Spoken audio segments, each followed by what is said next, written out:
Tahukah kamu, ada seorang nabi yang diangkat hidup-hidup ke langit oleh Allah.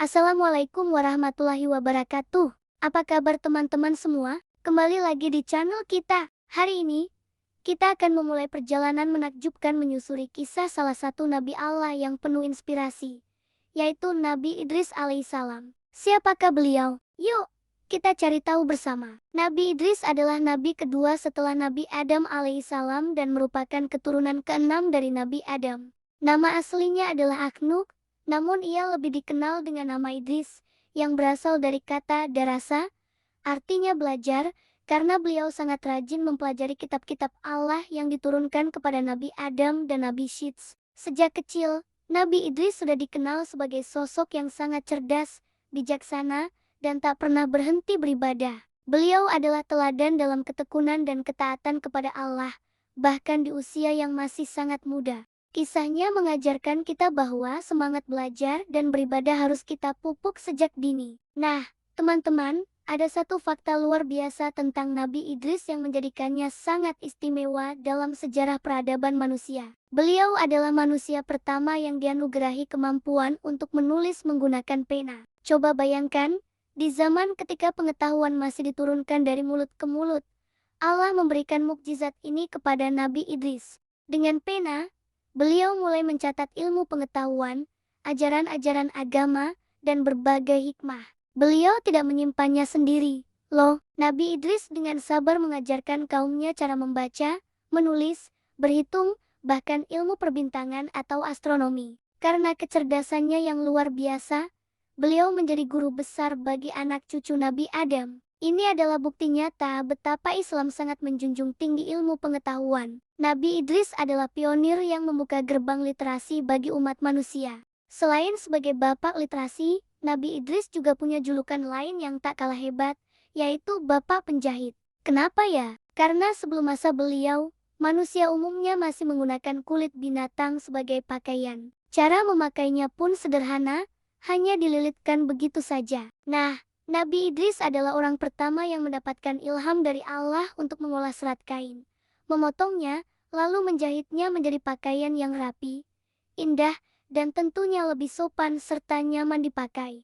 Setiap kali beliau menusukkan jarum untuk menjahit, lisannya tak pernah berhenti berzikir, mengucap tasbih, dan memuji kebesaran Allah. Subhanallah. Dari sini kita belajar bahwa pekerjaan sekecil apapun bisa menjadi ibadah jika diiringi dengan niat yang tulus dan selalu mengingat Allah. Beliau mengajarkan kita untuk selalu berpenampilan baik dan menutup aurat dengan sempurna. Tugas utama seorang nabi adalah berdakwah, dan Nabi Idris pun menjalankannya dengan penuh kesabaran dan hikmah. Beliau tanpa lelah mengajak kaumnya untuk kembali ke jalan yang lurus, yaitu menyembah Allah semata dan meninggalkan segala bentuk kemusyrikan. Beliau juga menyerukan untuk hidup jujur, adil, dan menjauhi sifat sombong serta angkuh. Banyak dari kaumnya yang tersentuh hatinya dan mengikuti ajaran beliau dengan tulus. Namun, seperti kisah para nabi lainnya, selalu ada sekelompok orang yang menentang dan membangkang. Mereka lebih memilih mengikuti hawa nafsu dan kesesatan. Meski menghadapi penolakan, Nabi Idris tidak pernah putus asa. Beliau tetap berdakwah dengan lemah lembut, memberikan contoh yang baik, dan selalu mendoakan agar kaumnya mendapatkan hidayah. Sikap inilah yang harus kita teladani, sabar dan konsisten dalam mengajak kepada kebaikan. Nabi Idris adalah hamba yang doanya sangat mustajab. Ini karena beliau memiliki tingkat ketakwaan yang luar biasa. Siang harinya diisi dengan berpuasa dan berdakwah, sementara malamnya dihidupkan dengan syalat, zikir, dan munajat kepada Allah. Ibadahnya begitu khusyuk dan tak kenal lelah, sampai-sampai para malaikat di langit merasa kagum. Mereka sering membicarakan tentang kesalehan dan ketekunan hamba Allah di bumi yang bernama Idris ini. Saking kagumnya, para malaikat bahkan meminta izin kepada Allah untuk bisa turun ke bumi dan bertemu langsung dengan Nabi Idris. Allah pun mengizinkan permintaan mereka. Ini menunjukkan betapa tingginya derajat Nabi Idris di sisi Allah. Semangat ibadahnya yang membara menjadi bukti cinta yang mendalam kepada Sang Pencipta, sebuah cinta yang bahkan membuat para penghuni langit berdecak kagum. Akhirnya, tibalah momen pertemuan istimewa itu. Suatu hari, saat Nabi Idris sedang beribadah, seorang malaikat datang menemuinya dalam wujud manusia. Malaikat itu memperkenalkan diri dan menyampaikan kekagumannya. Mereka pun beribadah bersama-sama, dan Nabi Idris merasakan kedekatan yang luar biasa dengan tamunya itu. Setelah beberapa waktu, Nabi Idris mengetahui bahwa tamunya adalah malaikat Israel, sang malaikat maut. Bukannya takut, Nabi Idris justru mengajukan sebuah permintaan unik. Beliau ingin merasakan bagaimana rasanya kematian, lalu dihidupkan kembali agar rasa takutnya kepada Allah semakin bertambah dan ibadahnya semakin khusyuk. Dengan izin Allah, malaikat Israel mencabut nyawanya sejenak, lalu menghidupkannya kembali. Setelah itu, Nabi Idris meminta untuk diperlihatkan surga dan neraka. Permintaan Nabi Idris untuk melihat surga dan neraka pun dikabulkan oleh Allah. Beliau dibawa oleh malaikat untuk menyaksikan dahsyatnya siksa neraka, yang membuat imannya semakin kokoh dan rasa takutnya kepada azab Allah semakin besar. Kemudian, beliau dibawa untuk melihat keindahan dan kenikmatan surga yang tak terbayangkan. Saat berada di dalam surga, Nabi Idris merasa begitu tentram dan damai.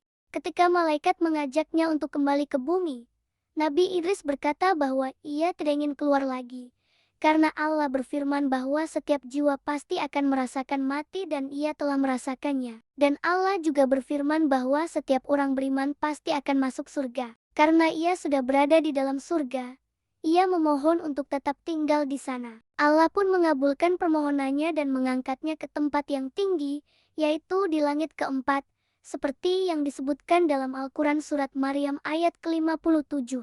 Maka, berakhirlah perjalanan hidup Nabi Idris di bumi. Beliau tidak wafat seperti manusia pada umumnya, melainkan diangkat oleh Allah ke langit dalam keadaan hidup dan ditempatkan di tempat yang mulia. Apa warisan terbesar yang beliau tinggalkan untuk kita? Nabi Idris mewariskan semangat untuk menuntut ilmu tanpa henti, karena beliaulah sang perintis tulisan. Beliau mewariskan pentingnya bekerja dengan terampil dan profesional, seperti yang ditunjukkannya saat menjahit. Dan yang terpenting, beliau mewariskan teladan tentang iman yang kokoh, ibadah yang tak kenal lelah, dan ketaatan total kepada Allah. Pesan moral dari kisahnya begitu jelas. Gunakanlah akal untuk belajar, gunakanlah tangan untuk berkarya, dan gunakanlah hati untuk selalu berzikir kepada Allah. Taatilah perintahnya, jauhi larangannya, dan manfaatkanlah setiap detik waktu yang kita miliki untuk kebaikan. Kisah Nabi Idris alaihissalam adalah cerminan indah tentang bagaimana kecerdasan, keterampilan, dan spiritualitas bisa menyatu dalam diri seorang hamba yang saleh. Beliau mengajarkan kita bahwa menjadi pintar saja tidak cukup, kita juga harus taat. Menjadi terampil saja tidak cukup, kita juga harus beriman. Semoga kita bisa meneladani semangat belajar, bekerja, dan beribadah dari Nabi Idris.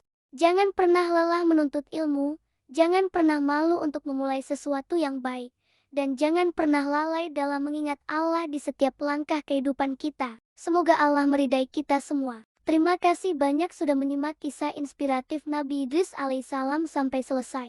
Semoga ada banyak hikmah dan pelajaran yang bisa kita ambil bersama. Jangan lupa untuk like, komen, dan share video ini agar lebih banyak lagi yang mendapatkan manfaatnya.